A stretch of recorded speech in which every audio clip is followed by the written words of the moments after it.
you know, and it was an education. It really was an education for Lee, and it was definitely a fucking education for me. And I got to tell you, man, I think me and Mike had these conversations when we started doing the podcast, and I told Mike specifically, and he didn't understand why. I'm like, I don't want to go there again. I don't ever want to go to that podcast again. It was great. You know those things that when you do, they're great while it happened? I mean, if you sit down Slash and Axel and talk about, you know, the 3 years they were on the road, it sucked. I bet it sucked. I bet they had a lot of money, and it didn't suck. You know, they got their dick sucked, they got hammered, they did drugs, they made money. I mean, that's what it means to go on the road.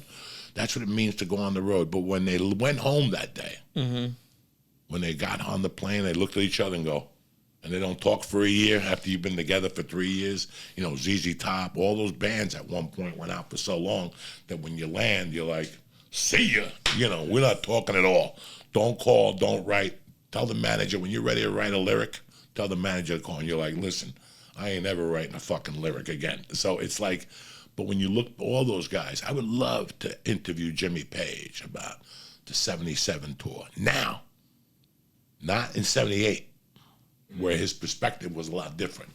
Now I could look at my comedy, what I did in LA, and go, wow, it was fun, it was scary. I'll do it again, but do I wanna? No. I don't ever want to go to that place again. That 80, the fucking, you know, the 90s were great, the early 2000s were great, but I got to live like this weird, like I went from just an open mic comic to like a comedy store comic to just in limbo for 5 or 6 years when I realized what I really wanted to do, and then I locked in. So it was a long fucking time, a lot of thinking, you know. And it wasn't forced. A lot of thinking, a lot of planning, guys, and it gets old. It gets old after a while. And I look at these guys that I came up with, Bert, Joe, all these guys. They're still out there making it happen, but they're not 59. They're not 59. Bert's getting close. You know, Tom's getting close. Joe's up there. I think Joe's birthday's maybe this week or next week. I don't fucking know. He turns whatever, 55 or something. But it was when I was about 58, 57. It was when I started to feel it. And I wouldn't have felt it, guys, if I didn't have a family. If I didn't have a family, it wouldn't have mattered. I would have been dead by now from the road. Like I told Terry, if we wouldn't have had Mercy, she would still have a great job, and I wouldn't have came back on Tuesdays or Mondays. I would come back and do 4 podcasts and then leave for 2 weeks. What am I coming back for? Right. I don't have to take it to swim meets or anything like that. So I want people to understand that. That's part of the whole thing. You know, Mercy was the one that was like, Dad, I don't like this no more. It's not fun anymore. You know, it's fun, but not really. I don't like you gone that much. And that weekend with Bert, when I got back, that was the end. That was the end. Well, even just her coming down to watch TV with us last night. If you were gone, she can't do that. If you like, even if you were at the store, you would have been gone. Listen, I missed the daughters growing up already. There was a daughter's life that went by and I didn't see it. I was not going to do it again, and not to stand up. Right. You know, not to stand up. I already did everything I wanted to do.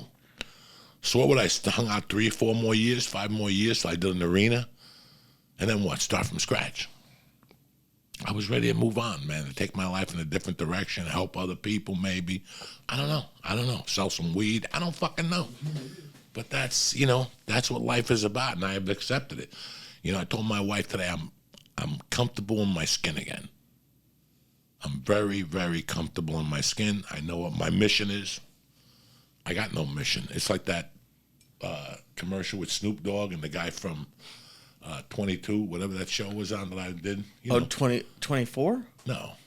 What's that? He has a commercial with that young kid now, and the kid goes to him, so, Snoop, what are we going to do? And he goes, no plans is the best plan. And the guy's checking his phone. Yeah, and he throws his phone into the bucket. Oh, I missed that one. Yeah, I did that show. What's this fucking show on Fox with the kid from Saturday Night Live, Adam Sandberg, and that fucking hook face? They went over there. Brooklyn Nine-Nine? Brooklyn Nine-Nine. Now you fucking know. It's like the Joey Diaz trivia game. Like, yeah, the chick that fucking weird the chick that clues. contributed to the Joe Diaz is a bad guy campaign, and then fucking took off the campaign, hook face. Well, she fucking She's in that show too. But no, I'm happy life changed. I'm happy we're here. I'm happy we can still do a podcast. We're still Always. brothers in arms. You know, that's it, motherfuckers. It's a beautiful fucking Wednesday. It's laid back, and this is us 2 years fucking later almost. We stopped the podcast 2 fucking years ago, like in July, August. It was August. We left it because we left August 19th. So but it was 2 weeks before that, so it might have been like today. Yeah, it might have been like today. I don't even know what day is today. To 10th, yeah. And if you look at our last podcast, was it Paulie? Well, yeah, it was Polly, but we went in and recorded it and then put up Polly from a couple years before. Who was the real last podcast? Might have been Sam. Was it Sam? That was a good fucking podcast when he showed us the can with the Lysol can and it had coronavirus in it. Oh, Jesus, yeah. And then the new ones that came out didn't have coronavirus in it. He's like, I told you something's not going on, fucking Sam. That's one dude I miss. ABX hit me up last week. And they go, are you coming back to LA anytime soon? I go, nah. And they go, because Sam's doing Comedy Chaos and we're the sponsors again. So I was like, man, that would be fun. Go on a Tuesday, fucking do the early show. That was a fun night at the store. That was a fucking fun night. Even just as a fan. And listen, guys, listen. If we all went back to the store for one of those Tuesday nights, it would be great. But at the end of the night, we would all walk away and go, that was different. Right now, I want those memories just to sit in my mind. Right. The store, the church. I want those memories just to sit in my mind. And it's like I told my wife and your girlfriend last night that things happen sometimes. Nothing is worse than somebody going, we're going to reboot something. And then you see it and you go, oh. First of all, if we rebooted the church, everybody would hate us because it's not the same. We're not the same people. We think differently. We don't have the same people around us. I mean, you know, and it just wouldn't work. We both evolved from that. Yeah. Mike's evolved. I've evolved. I mean, I don't know what to fucking say. I wouldn't know what to do, you know? It all happened naturally. We never, like, and this is no hate to any other podcast, but some podcasts try to have, like, the fun that we had. Some of it feels like, oh, this is the podcast. We didn't always take edibles. We took them a lot, but like we took edibles just because. Like it wasn't like the show wasn't an edible show. It was like we were taking edibles and having fun. It wasn't like we were going back and forcing, like, oh, let's take edibles, let's be crazy. No, it wasn't like that at all. Because to be honest with the people, we were doing edibles every day. I mean, we're talking about the rides we took and how we made it to these places. Oh, we went to Harrah's in San Diego. I couldn't even fucking see. I was so high. All I could see were lights and shit in front of me. You know, we used to go to Irvine the night before Thanksgiving. That was always a 200, 300 milligram, 2/8 of weed down there. We just throw it on the table. I still remember getting Yoshi high on the fucking banana bread. Oh, that's a great one. You know, I have not heard from him since. He's never spoken to me again. Poor Yoshi. We took him back to Japan. He was flying through the fucking air with swords and shit. I'm happy you came down, Lee. I love you, You're more buddy. than welcome always to come down and hang out and have a good time with us. And hey, we're here. We're still making it happen regardless of what the fuck's going on. Don't forget to go to Amazon, order Tremendous, Story of a Comedy Savage. It's still pre-order. And that's it. That's all I got going on. Tickets are sold out in New York. Do not buy a ticket over $40. Do not buy a ticket over $40. Do not buy a ticket over $40.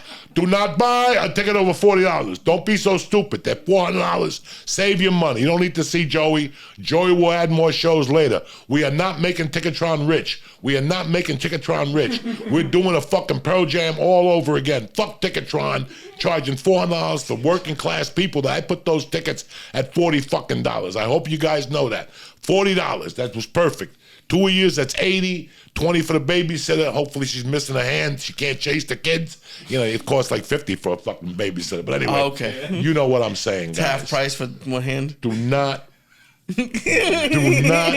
fucking pay over $40 for those tickets. I'll be back.